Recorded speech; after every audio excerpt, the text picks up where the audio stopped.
इंसान के दिल और दिमाग में अगर काम के प्रति जुनून हो और कुछ बनने की ख्वाहिश हो तो वो क्या नहीं कर सकता। उसके लिए यह कोई मायने नहीं रखता है कि वो गांव से है या शहर से।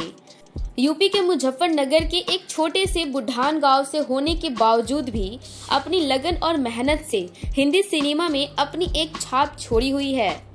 एक आम इंसान का बॉलीवुड में काम करना और उसे अपने आप को बहुत कम समय में एक अच्छे एक्टर के रूप में बॉलीवुड की दुनिया में साबित करना दोनों बहुत बड़ी बात है।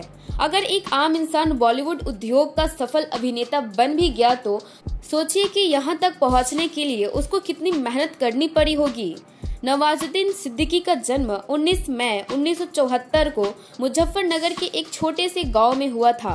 वह अपने 9 भाइयों बहन में से सबसे बड़े थे और किसान परिवार से थे। उनका बचपन मुजफ्फरनगर की गलियों में गुजरता था और यहीं से उन्होंने अपनी बुनियादी शिक्षा प्राप्त की। फिर आगे की पढ़ाई के लिए वह हरिद्वार गए और वहां से नवाजुद्दीन सिद्दीकी ने गुरुकुल विश्वविद्यालय से बैचलर ऑफ साइंस में केमिस्ट्री की डिग्री प्राप्त की। अपनी स्टडी पूरी करने के बाद वह छोटी मोटी नौकरी करने लगे, लेकिन नौकरी में मन न लगने की वजह से वह कुछ ही समय में दिल्ली आ गए। नवाजुद्दीन सिद्दीकी का दिल्ली आने का मकसद केवल एक्टर बनने का था और उन्होंने साक्षी थिएटर ग्रुप में ज्वाइन किया और वहीं से एक्टिंग सीखने लगे।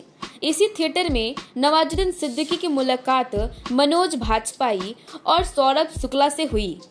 नवाजुद्दीन सिद्दीकी एक्टिंग तो सीख ही रहे थे, लेकिन उसके पास अभी तक आय का कोई स्रोत नहीं था, जिनकी वजह से वो दिल्ली में अपना गुजारा कर सके।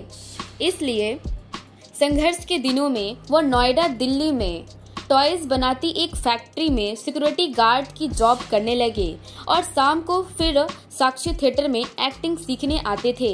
कुछ समय बाद नवाजुद्दीन सिद्दीकी ने नेशनल स्कूल ऑफ ड्रामा को ज्वाइन किया और 1996 में यहां से पास आउट होने के बाद वह एक्टर बनने के लिए सन 2000 में मुंबई आ गए। मुंबई में उनको कोई पहचानता नहीं था और ना ही उनका कोई गॉड फादर था जो उनका हाथ थाम सके। मुंबई की माया नगरी में काफी ठोकर खाने के बाद नवाजुद्दीन सिद्दीकी को एहसास हो गया था कि यह सफर इतना आसान नहीं है जितना वह सोचा करते थे। नवाजुद्दीन सिद्दीकी के दिमाग में एक्टिंग का कीड़ा बनने की एक ही धुन सवार थी, लेकिन यह सपना कैसे पूरा होगा वो उनको भी पता नहीं था। उन्होंने इसके लिए हार नहीं मानी और जहां भी फिल्म के लिए इंटरव्यू होते थे वहां सिद्दीकी पहुंच जाते थे, लेकिन हर बार उनको रद्द किया जाता था। नवाजुद्दीन सिद्दीकी बार बार के रद्द से थक चुके थे और वह अब गांव भी नहीं जा सकते थे, क्योंकि वापस गांव चले जाते तो गांव वालों के ताने भी सुनने पड़ते। कुछ समय बाद नवाजुद्दीन सिद्दीकी को कुछ एक टेलीविजन सीरियल में काम करने का मौका मिला, लेकिन यहाँ पर उनका रोल छोटा रहता था, जिसकी वजह से वह अपने आप को प्रूव नहीं कर पाते थे। नवाजुद्दीन सिद्दीकी को पहला ब्रेक 1999 में आमिर खान की फिल्म सरफरोश से मिला, लेकिन इस फिल्म में उनका रोल बहुत छोटा था। अब उनको छोटे मोटे रोल मिलने लगे थे। उनको खुद पर यकीन था कि आज नहीं तो कल या परसों वह एक दिन बॉलीवुड के सुपरस्टार जरूर बनेंगे। कहते हैं कि कोशिश करने वालों की कभी हार नहीं होती। अगर आप कोशिश करोगे तो आपको सफलता अवश्य मिलेगी। सन 2010 नवाजुद्दीन सिद्दीकी के लिए बेस्ट टर्निंग पॉइंट रहा। उनको 2010 में पीपली लाइफ फिल्म के पत्रकार के रोल में सिलेक्ट किया गया, जो उनके लिए बहुत बड़ी बात थी, क्योंकि अब उनको लोग पहचानने लगे थे। उसके बाद उनको gangs of Wasseypur part 1 film से असली पहचान मिली, जो 2012 में रिलीज हुई एक ड्रामा फिल्म थी। उस फिल्म में उनकी एक्टिंग को काफी लोगों ने सराहा।